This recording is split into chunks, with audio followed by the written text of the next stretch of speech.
A ray of rising sun crept along the bedsheets until it kissed the pale skin of Adina's face. It tickled at first, but soon it began to tingle and then sting. She flopped one arm over her head to block the encroaching bar of light, but it wasn't long before her arm began to burn too. She threw her hands up in a gesture of defeat, cursing her delicate complexion. She bounced up, slipped on her bearskin slippers, and changed from her linen nightgown into a frilly purple dress and matching blouse. Once changed, she put on an extra-wide brimmed hat, custom made for her to protect her fragile skin from the sun. The crown of the hat used to come to a point, but now it was crooked and floppy. Adina had thought about getting a new one, but the tanner's son had told her once that the hat looked cute on her. She'd taken the compliment to heart, and had worn the hat every day ever since then, much to her mother's dismay. "Adina, are you awake?" Aradia, Adina's mother, knocked on the door 3 times before entering. "Oh good, you're already dressed." Aradia took out an ox-horn comb and began to run it through Adina's crimson hair, which had never been cut. Now, at the age of 13, it hung down almost to her knees. Adina stretched out belly down across mother's lap, closed her eyes, and let herself go limp. She enjoyed being groomed. It never lasted long enough. Sometimes she wished she could be one of those stray cats, grooming, playing, and sleeping all day. The massaging sensation of the comb against her back nearly put her to sleep. But just as she began to drift off, Mother's voice carried her back. "Hurry and eat breakfast. As soon as you're finished, we'll visit the priory for the harvest prayer."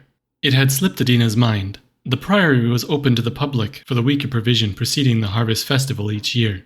Everyone in the village visited to give offerings and pray for a bountiful harvest. Adina liked the priory, though it bored the other children to death. Most of all, she looked forward to visiting her father's ashes in the catacombs. The other children seemed frightened by the catacombs, but Adina found it welcoming, as if her ancestors were walking beside her. Adina gobbled up her porridge before prancing out the door. She skipped along the dirt road which led from their lone cottage at the edge of the bog into town. Mother struggled to keep pace walking up the shallow incline. This gave Adina time to admire the myriad of bugs which inhabited the roadside wheat fields. Mother used to scold her for being unladylike, but had given up long ago. Now she just smiled softly and vicariously enjoyed Adina's youthful energy. As they entered the village square, they passed by a variety of tradesmen's stalls. Sean Shoemaker was making shoes, William Smith was working the smith, Tom Tanner was processing pelts. Tanner. Adina wondered if she'd see the tanner's son today. What was his first name? She'd never taken notice of the boy before he complimented her hat. It had been so long since then that she could no longer remember his name, and now she was too embarrassed to ask. Lost in her thoughts, she ran into something large and firm. "Sorry." She brushed herself off and readjusted her hat. Above her towered a rigid man looking down at her over his boxy hawk nose and high cheekbones. Prior Pius always held his chin high. He was a proud man. Proud of what? She wasn't sure. "Adina," he said, as if diagnosing an illness. As he spoke, his eyes moved from Adina to her mother. "I'd recognize your ghostly white skin anywhere. I suppose you're here to make an offering?" "That's right. We're here to pray for the harvest festival," Aridia said, standing rigid and stony-faced. She narrowly avoided eye contact and stared at something in the distance. Adina searched for what was holding her mother's attention, but found nothing. After a few moments of intense silence, the prior stood aside and said, "By all means, don't let me get in your way." Aridia took her daughter's hand and led her onward with uncharacteristic haste. Just before getting out of earshot, Pius added, "Oh, do give your late husband my regards, won't you? Even sinners deserve some degree of peace in death." Aridia stomped along, tugging her daughter close in tow.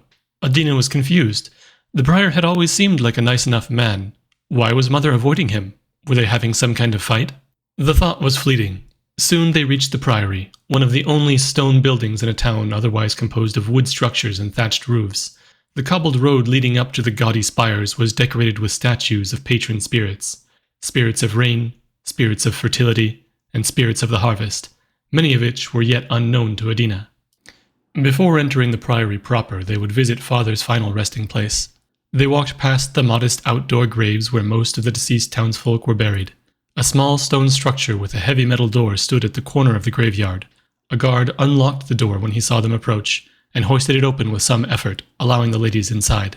Aridia used the meager pilot flame of an oil lamp just inside the door to ignite torches and illuminate the pitch black beyond. Rows of ornate urns lined the stone shelves carved into the bedrock passageway. At the end of the chamber was a single set of shelves different from the rest. It held thick lead urns wrapped in sutras and caged behind bars. There, Aradia and Adina knelt, offered a short prayer, and placed a single slice of bread and humble bouquet of flowers outside the cage containing father's ashes.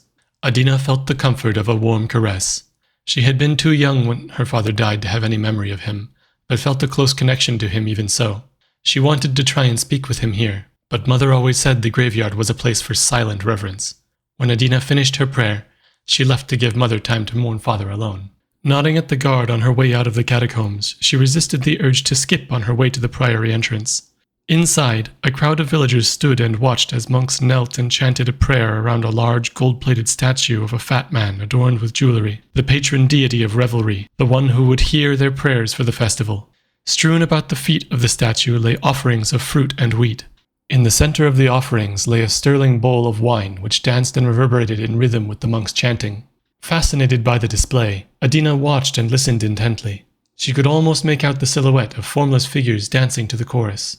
Swept up by the energy of the revelry, Adina began to sing and dance along, though she didn't even know the language of the chanted prayer.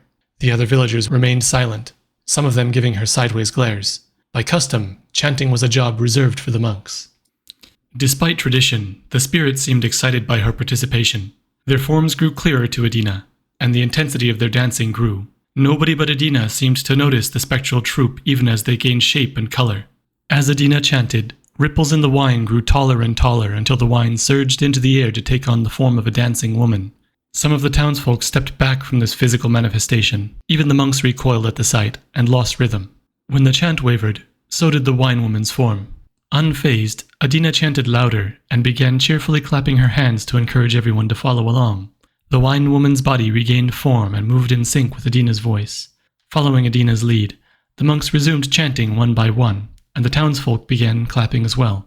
The somber ceremony had become a lively pageant worthy of the patron deity of revelry. Adina could almost feel the gold statue smiling, though it remained still. "It's a miracle!" someone shouted. The ruckus drew townsfolk passing by the priory in to investigate. The crowd gradually grew until spectators were packed into a tight mob outside. Distant observers could only guess what was happening within. Prior Pius forced his way through the crowd to find the source of the commotion. When he reached the front of the congregation, his jaw dropped. His eyes moved from the animated wine to Adina, and then narrowed into slits. When Adina spotted Pius, she beckoned him to join in jubilee. He scowled, pointed his finger, and opened his mouth as if to condemn her, but was interrupted by the converging current of the crowd pushing against him. He and Adina both were swept into the ritual circle of monks. The song and dance continued, and Adina's face beamed with innocent joy. Pius looked on his fellow monks with disdain, but reluctantly joined the traditional chant. When the ritual came to a close, the wine apparition took a bow before swirling back down into the bowl to lie still. The rhythmic ritual clap crescendoed into a discord of applause, joined by whistles and cheers. When the noise subsided, Pius herded the crowd out of the priory, leaving only Adina and the monks. Aradia fought against the crowd and stumbled into the chamber just before the doors shut with a stony clank. Pius glared at Aradia's collapsed form for a moment before turning back to the ritual circle. "Adina," he drew out the last syllable.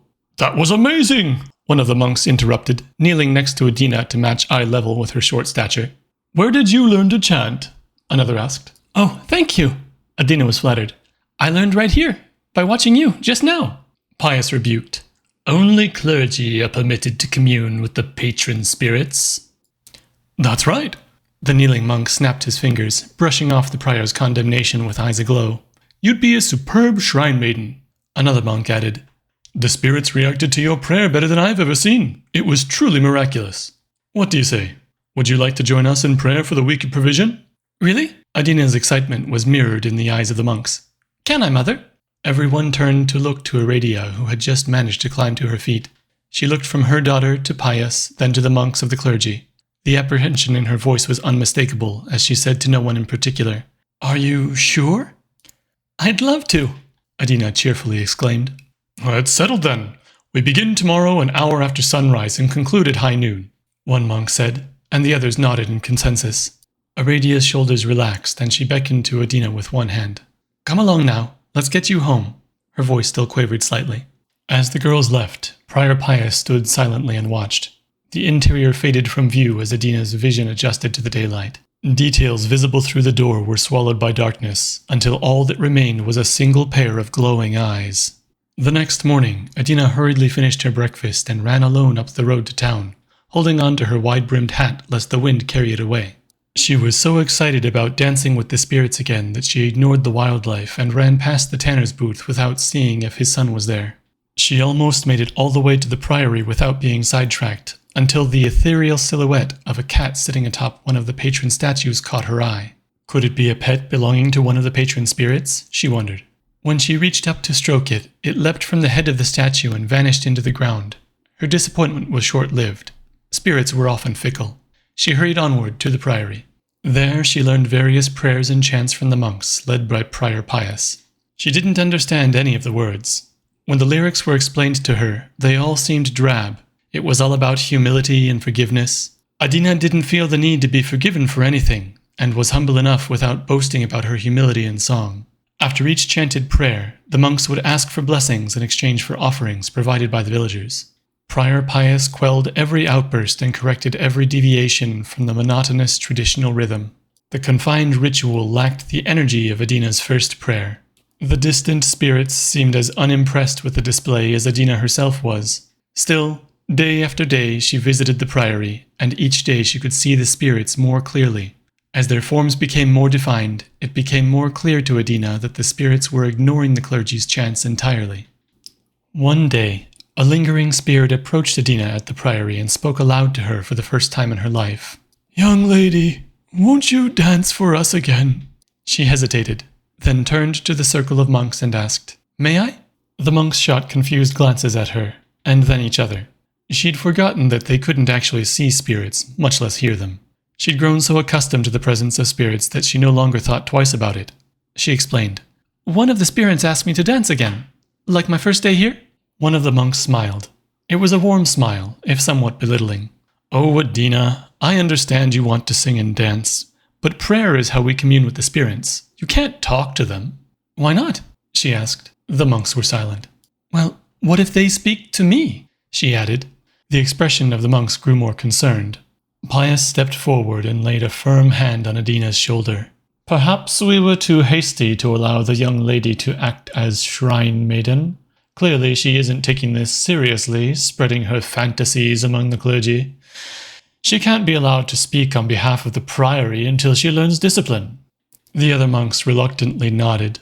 Pius continued, "Henceforth you are not to chant or pray within the priory. You may observe. If you wish to continue learning, you may study the holy texts within the scriptorium starting tomorrow morning." Adina returned home disheartened that night. She explained the day's events to her mother, who nodded understandingly. "You mustn't speak with the spirits," Mother warned. "But why?" Adina protested. Mother went on to explain that prayer is the only form of communication that the priory knows. Long ago, there were some people who could speak with spirits directly. They formed dark pacts with the spirits in exchange for magic power. The women called themselves witches, and the men were called warlocks. She explained that witchcraft was forbidden, and that Adina must never associate herself with it. "Why is witchcraft forbidden?" Adina asked. "The priors believe that power of witches is fundamentally evil," Mother said. "But prayer is just a way of talking with the spirits. What's the difference?" "Put it out of your head," Mother demanded. "I couldn't bear to see you get hurt." Adina pressed for answers, but Mother was steadfast. Witchcraft. No matter how she turned it around in her head, Adina couldn't see the harm in speaking with spirits. There must be something more to the taboo, she thought. Mother and Prior Pius were hiding something from her. If she couldn't get answers from them, perhaps she could find her own answers in the priory scriptorium. The next morning she walked with conviction through the town square to the priory gate. The spectral cat from a few days prior now had a full coat of black fur and green eyes. Adina resisted the urge to approach or call out to it. The feline watched curiously as she marched through the priory doors. When she entered, the monks greeted her with muted enthusiasm. Pius raised one eyebrow and glanced up from the texts at his pulpit. "I wasn't sure we'd be seeing you this morning," he mused. "I came to study in the scriptorium," said Adina. "I'm pleased to hear you've taken an interest in the traditions of the holy texts." Pius nodded. "Perhaps you may become a shrine maiden yet." He placed a hand on her back and guided her into a room filled with scrolls and books stacked on shelves stretching all the way to the ceiling high above. A cabinet of inkwell stood next to a pair of desks upon which lay stacks of half-completed scriptures. Pius sat Adina down at one of the desks and presented her with a few sheets of fresh parchment, then explained. I find the best way to memorize tradition is through repetition. Scribes striving to become monks study by transcribing holy texts, thereby leaving fresh copies for the next generation. He walked over to the bookshelf, running his finger along the spines.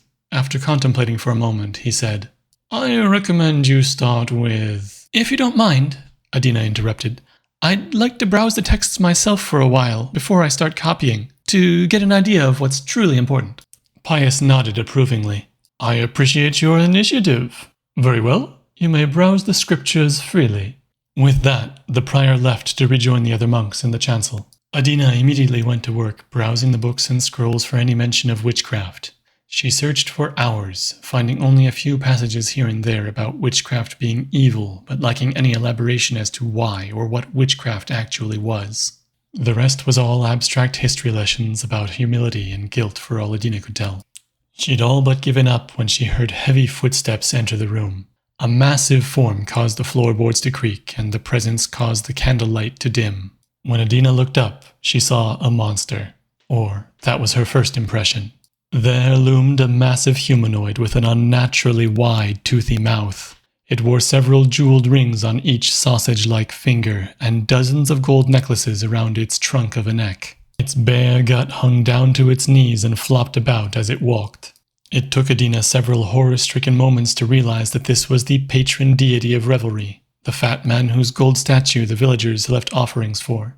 He'd seemed much more regal in his sculpted visage. Hello, Adina greeted, before immediately covering her mouth, remembering she wasn't supposed to talk to spirits. The apparition grinned. His teeth were full of scraps of what Adina presumed were offerings. Adina couldn't help but contemplate how the creature's maw must be large enough to swallow her whole.